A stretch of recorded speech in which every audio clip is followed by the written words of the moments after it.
అందరికీ నమస్కారం. ఆహ్లాదకరమైన వాతావరణం, అందరి మొహాల్లోనే కూడా ఏదో సాధించేము, ఇప్పటికీ సాధించి మేము అనుకున్న యూనిఫామ్ మా ఒంటి మీద పడబోతుంది అన్న ఆత్మవిశ్వాసంతో ఒక మంచి సంస్కరణ కోసం మంచి పండుగ వాతావరణంలో సుమారుగా 5,500 కుటుంబాల్లో పోలీస్ కుటుంబంలోకి అడుగు పెడుతున్న తరుణంలో వాళ్ళతో పాటు వాళ్ళ కుటుంబ సభ్యుల్ని సైతం ఈరోజు ఒక దిశానిర్దేశం ఇవ్వటానికి, వాళ్ళందరి ఆశీస్సులు తీసుకోవటానికి ఒక మంచి కార్యక్రమానికి ఇక్కడికి విచ్చేసిన మనందరి గౌరవ అభిమాన విజనరీ నాయకుడు, నా నాయకుడు, మన ముఖ్యమంత్రి గౌరవ శ్రీ నారా చంద్రబాబు నాయుడు గారికి ప్రత్యేకంగా పోలీస్ డిపార్ట్మెంట్ తరపున స్వాగతం పలుకుతున్నా. ఎందుకంటే ప్రజా భద్రతే ప్రగతికి పునాది అని నమ్మిన నాయకుడు, రాష్ట్ర అభివృద్ధి ఆ రాష్ట్ర భద్రతా వ్యవస్థ మీద ఆధారపడి ఉంటుందని గట్టిగా నమ్మిన నాయకుడు, రాష్ట్ర అభివృద్ధికి ఎంత పెద్దపీట వేస్తారో రాష్ట్ర భద్రత విషయంలో కూడా రాజీ లేని పోరాటం చేయడమే కాకుండా మొట్టమొదటి దగ్గర నుంచి కూడా ఆయన ముఖ్యమంత్రి అయిన దగ్గర నుంచి కూడా ఈ రోజు వరకు కూడా పోలీస్ వ్యవస్థలో సమూలమైన మార్పులు తీసుకురావడమే కాకుండా టెక్నాలజీని పోలీస్ వ్యవస్థకి ఆపాదించి ఇన్విజిబుల్ పోలీసింగ్, విజిబుల్ పోలీసింగ్ ని కూడా ఈ రోజు పర్యవేక్షిస్తూ ఈ రోజు ప్రజా భద్రతే ధ్యేయంగా అభివృద్ధి లక్ష్యంగా పనిచేస్తున్న మన విజనరీ నాయకుడికి మరొక్కసారి సభాపూర్వకంగా ధన్యవాదాలు తెలియజేసుకుంటున్నాం. ఈ రోజు ఒక మంచి పండగ వాతావరణానికి ఈ రోజు మనందరితో పాటు మరొక ముఖ్య అతిథి, ప్రజాభిమాన నాయకుడు, ప్రశ్నించే తత్వం కలిగిన వ్యక్తి, ముక్కుసూటితనం, నేర్చుకునే తత్వం, ఎన్ని అవమానాలు ఎదుర్కొన్నా కూడా అనుకున్న విజయం గురించి ముందుకు వెళ్లే తత్వం కలిగిన నాయకుడు నారా చంద్రబాబు నాయుడు గారి సహచరులు ఈ రోజు ఇద్దరు కలిస్తే ఆ స్టేజ్ కి అందం వచ్చింది. ఒక్కసారి మీరందరూ కూడా చూడాలి. వాళ్ళిద్దరూ అలా నడుస్తా ఉంటే మీ మొహంలో ఆనందం నేను నా కళ్ళతో చూసా. అటువంటి నాయకుడు నా సోదరుడు డిప్యూటీ సీఎం పవన్ కళ్యాణ్ గారికి మరొక్కసారి ధన్యవాదాలు, నమస్కారాలు తెలియజేసుకుంటున్నా. ఈ రోజు ఒక వ్యక్తి గురించి మీ అందరికీ చెప్పాలి. ఎందుకంటే ఈ రోజు మన మధ్యలో లేరు, వేరే కార్యక్రమంలో ఎంగేజ్ అయి ఉన్నారు. అయినప్పటికీ కూడా ఈ వేదిక ఆయనది. నేను ఎవరి గురించి మాట్లాడుతున్నానో మీ అందరికీ గుర్తొచ్చే ఉంటది. మనందరి అభిమాన నాయకుడు నారా లోకేష్ గారు ఈ రోజు ఈ కార్యక్రమానికి ఒక రకంగా చెప్పాలంటే కర్త కర్మ క్రియ. ఎందుకంటే యువగలం పేరిట పాదయాత్ర అనేది ఒక సంచలనం, అది ఒక చరిత్ర. ఎందుకు చెప్తున్నానంటే పాదయాత్ర చాలా మంది నాయకులు చేశారు, కానీ చిన్న వయసులో పాదయాత్ర చేస్తూ ప్రజా సమస్యల మీద ఒక అవగాహనే కాకుండా అదే పాదయాత్రలో ప్రజా సమస్యల మీద పరిష్కారాన్ని ఎత్తుక్కొని యువగలం పేరిట చాలా మంది తల్లిదండ్రులు ఆయన దగ్గరకు వచ్చి నా బిడ్డకు ఒక ఉద్యోగం ఇవ్వండి, చదువుకొని కొన్ని సంవత్సరాలుగా ఖాళీగా ఉన్నాడు, కూలి పని చేసుకొని నా బిడ్డను చదివించుకున్నాను, అటువంటి బిడ్డకి ఉద్యోగాన్ని ఇవ్వండి అంటే ఆ ఉద్యోగం ఇచ్చే బాధ్యత మా కూటమి ప్రభుత్వం తీసుకుంటుందని 20 లక్షల ఉద్యోగాలకి ఆ రోజు ప్రామిస్ చేసి చెప్పినట్టుగానే ఆ రోజు మెగా డిఎస్సి మీద మొదటి సంతకం పెట్టించిన మహానాయకుడు మనందరి అభిమాన నాయకుడు నారా లోకేష్ గారు. ఈ రోజు ఈ పోస్టింగ్లు కూడా 6,000 పోస్టింగ్స్, సుమారుగా 4 సంవత్సరాల కళ ఇక్కడున్న చాలా మందికి. ఎందుకనంటే ఇందాకే వచ్చినప్పుడు సార్ అదేవిధంగా పవన్ కళ్యాణ్ సార్ అన్నారు అందరి మొహంలో నవ్వు కనిపిస్తుందంటే నేను చెప్పాను సార్ సుమారుగా 4 సంవత్సరాల కళ సార్.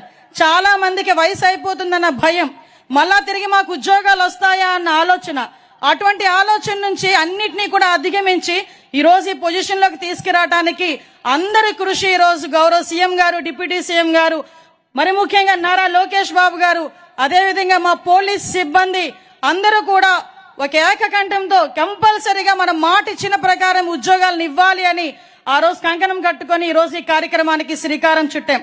ప్రత్యేకంగా ఈ వేదిక తరపున యువగలం రథసారథి నా సోదరుడు నారా లోకేష్ గారికి ప్రత్యేకంగా ధన్యవాదాలు తెలియజేసుకుంటూ ఈ రోజు పోలీసు వ్యవస్థలో సమూలమైన మార్పులు తీసుకురావడానికి గాని ప్రతి ఒక్క పోలీస్ వ్యవస్థకే కాదు ఈ రాష్ట్రానికి వెన్నుముకగా నిలుస్తున్న గౌరవ ప్రధానమంత్రి నరేంద్ర మోడీ గారికి, అదేవిధంగా అమిత్ షా గారికి కూడా ప్రత్యేకంగా ధన్యవాదాలు తెలియజేసుకొని ఈ కార్యక్రమాన్ని ఇంత అందంగా తీర్చిదిద్దిన నా పోలీస్ సిబ్బందికి, ప్రత్యేకంగా మా డీజీపీ గారికి అందరికీ కూడా ప్రత్యేకంగా నేను ధన్యవాదాలు, నమస్కారాలు తెలియజేసుకుంటున్నా.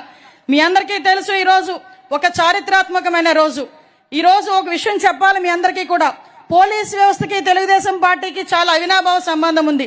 ఎందుకనంటే నందమూరి తారక రామారావు గారు సీఎం గా ఉన్నప్పుడే ఏపీకి సంబంధించి ఒక పోలీస్ అకాడమీని ఆ రోజు స్టార్ట్ చేశాం. ఆ రోజు స్టార్ట్ చేసిన దగ్గర నుంచి అది మిగతా రాష్ట్రాలకి కూడా ఆంధ్రప్రదేశ్ పోలీస్ అకాడమీ అన్నది మిగతా రాష్ట్రాల వాళ్ళు కూడా దాన్ని ఒక ఎగ్జాంపుల్ గా తీసుకొని పెట్టిన సందర్భం. అదే కాకుండా గ్రేహౌండ్స్ లాంటి కఠినతరమైన పోలీస్ వ్యవస్థను కూడా తీసుకొచ్చి నక్సలిజాన్ని అణిచేటట్టుగా చేసిన పరిస్థితి కూడా ఆ రోజు నుంచి స్టార్ట్ అయింది. మీ అందరికీ తెలుసు, గౌరవ ముఖ్యమంత్రి గారు చంద్రబాబు నాయుడు గారు ముఖ్యమంత్రిగా ఉన్న ప్రతి సంవత్సరం కూడా డిఎస్సి ఎలా తీసేవారో పోలీస్ కానిస్టేబుల్ ఎస్ఐ రిక్రూట్మెంట్ కూడా అలాగే జరిగేది. 1999 నుంచి 2004 వరకు, అదేవిధంగా 2014 నుంచి 19 వరకు చూసుకున్నా కూడా సుమారుగా 23,000 మంది కానిస్టేబుల్ పోస్టులు తీసిన ఏకైక సీఎం మన చంద్రబాబు నాయుడు గారని చెప్పడానికి నేను చాలా గర్వపడుతున్నా ఈ రోజు. ఎందుకంటే చాలా గవర్నమెంట్లు వచ్చినాయి పోయినాయి, కానీ వాళ్ళ స్వార్థాలు చూసుకున్నారు. ఏదో రకంగా మేము నోటిఫికేషన్ ఇచ్చాం కదా, మా పని అయిపోయిందని చెప్పి కూర్చున్నారు. ఈ రోజు మీ నోటిఫికేషన్ కూడా సుమారుగా 21-22లో ఇచ్చిన నోటిఫికేషన్ కి కోర్టులు అడ్డంగా ఉన్నాయని చెప్పి ఆగిపోతే, మేమిచ్చిన మాట ప్రకారం మేము చేయాలనే ఉద్దేశంతో ఒక పక్క కోర్టుని గౌరవిస్తూనే వచ్చిన ప్రతి అడ్డంకిని కూడా అన్ని రకాలుగానే ఎదుర్కొని ఈ రోజు మీ అందరికీ కూడా నియామక పత్రాలు ఇచ్చే పరిస్థితి తీసుకొచ్చాం. ఈ రోజు ఆంధ్రప్రదేశ్ లో యువతకి పోలీస్ అంటే ఎంత నమ్మకమో, పోలీస్ అంటే ఎంత వాళ్ళకి ప్యాషనో చెప్పాలంటే 6,600 పోస్టులకి నోటిఫికేషన్ ఇస్తే సుమారుగా 5 లక్షల మంది పార్టిసిపేట్ చేశారు సార్. 5 లక్షల మంది యువత ఈరోజు అప్లికేషన్లు పెట్టారు. అంటే ఎంత మందికి ఈ రోజు ఒక క్రమశిక్షణగా పోలీస్ వ్యవస్థలో ముందుకెళ్లాలని కోరిక ఉందో మనందరికీ కూడా తెలుస్తుంది. మీ అందరికీ చెప్పాలి, ఎందుకంటే ప్రతిసారి కూడా ఒక మెగా డిఎస్సీని ఏర్పాటు చేయడం ఇప్పుడు చంద్రబాబు నాయుడు గారు గవర్నమెంట్ వచ్చిన తర్వాత, ఇంతకు ముందు చంద్రబాబు నాయుడు గారు ముఖ్యమంత్రిగా ఉండేటప్పుడు కూడా ప్రతి సంవత్సరం డిఎస్సీ తీస్తూ అదేవిధంగా కానిస్టేబుల్ పోస్టులు కూడా తీస్తున్నారు. ఈ సందర్భంగా ఈ వేదిక మీద ఒక విషయం కూడా నేను చెప్పాలి. 2001 డిఎస్సీలో నేను కూడా ఆ రోజు టీచర్నే. చంద్రబాబు నాయుడు గారు ఇచ్చిన డిఎస్సీలో నేను ఆ రోజు టీచర్ గా సెలెక్ట్ అయ్యి మళ్ళా అదే మంత్రివర్గంలో ఈ రోజు హోమ్ మినిస్టర్ గా మీ అందరి ముందు నుంచునే ఒక బృహత్తరమైన అవకాశం. అందుకే అంటుంటా నేను ఒకసారి అదృష్టవంతురాలని అని. ఈ రకంగా మీ అందరి ఆశీస్సులు తీసుకునే ఒక మంచి అవకాశం. ఇది ఎంత ట్రాన్స్పరెంట్ గా జరిగిందంటే సుమారుగా 2005 రిట్ పిటిషన్లు వేశారు. అన్నిటినీ కూడా తిప్పికొట్టుకున్నాం.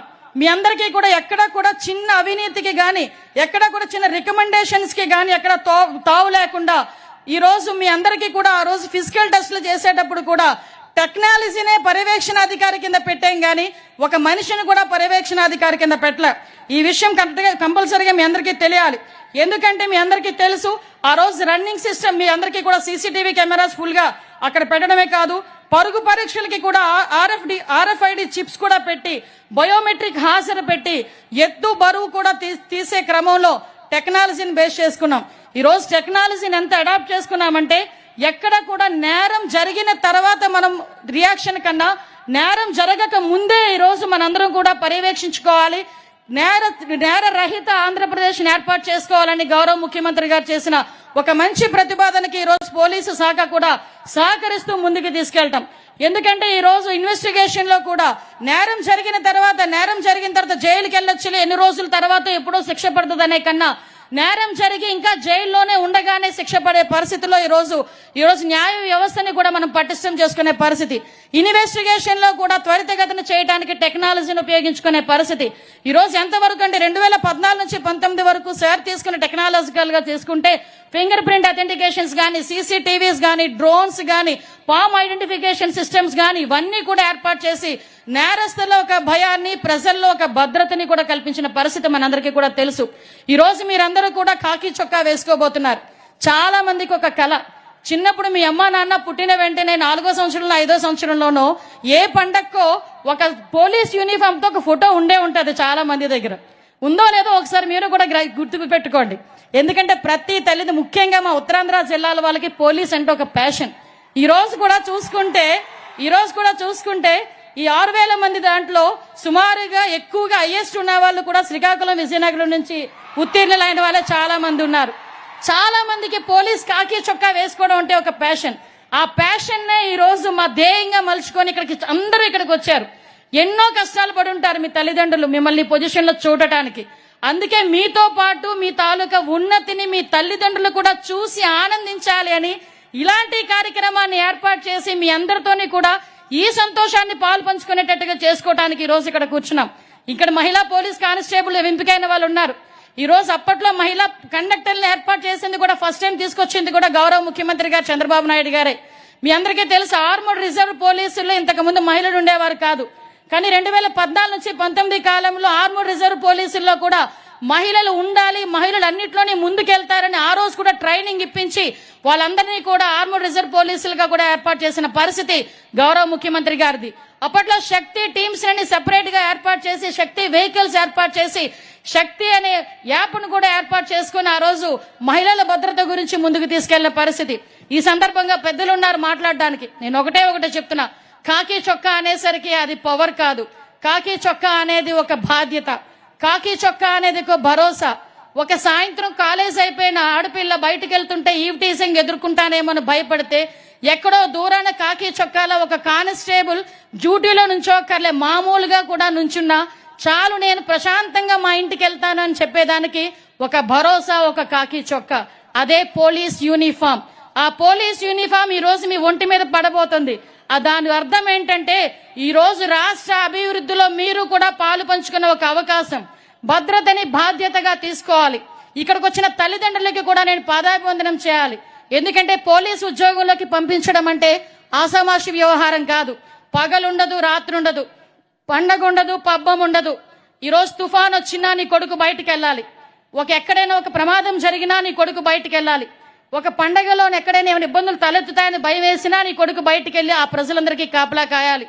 అటువంటి పరిస్థితుల్లో ఈ రోజు నీ కొడుకుని ప్రజా రక్షణ గురించి, ప్రజా సేవ గురించి ఎంతో పెద్ద మనసుతో నీ కొడుకుని పోలీస్ వ్యవస్థలోకి పంపించిన ఇక్కడికి వచ్చిన ప్రతి తల్లిదండ్రులకి, కుటుంబ సభ్యులకి కూడా పోలీస్ శాఖ తరపున శిరస్సు వంచి పాదాభివందనం చేస్తున్నా. మీ అందరికీ కూడా ఒకటే చెప్తున్నా, బాధ్యతగా భరోసాగా పనిచేయండి. ఇక్కడున్న ప్రతి ఒక్క కానిస్టేబుల్ కూడా అదృష్టవంతుడు. ఎందుకంటే ఒక విజనరీ నాయకుడు, ఒక ప్రజా నాయకుడు ఇద్దరి దగ్గర కూర్చొని మీరు అపాయింట్మెంట్ ఆర్డర్స్ తీసుకోవడమే కాదు, మీ శిక్షణ పూర్తి చేసుకుని 9 నెలల శిక్షణ పూర్తి చేసుకుని ఒక మంచి పోలీస్ గా బయటకు వచ్చి ఈ రాష్ట్ర అభివృద్ధికి, ఈ రాష్ట్ర భద్రతకి, ఈ రాష్ట్ర భరోసాకి ప్రజలందరికీ కూడా నమ్మకంగా మంచి పేరుతో మీరు మీ తాలూకా బాధ్యతను నెరవేర్తించాలని మనస్ఫూర్తిగా కోరుకుంటూ మరొకసారి మీ అందరికీ కూడా పోలీస్ కుటుంబంలోకి స్వాగతం పలుకుతూ మంచి అవకాశం ఇచ్చారు. నాకు ఇది నిజంగా ఇది ఒక చరిత్ర.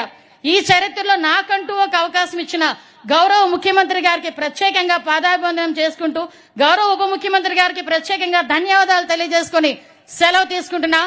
జై హింద్.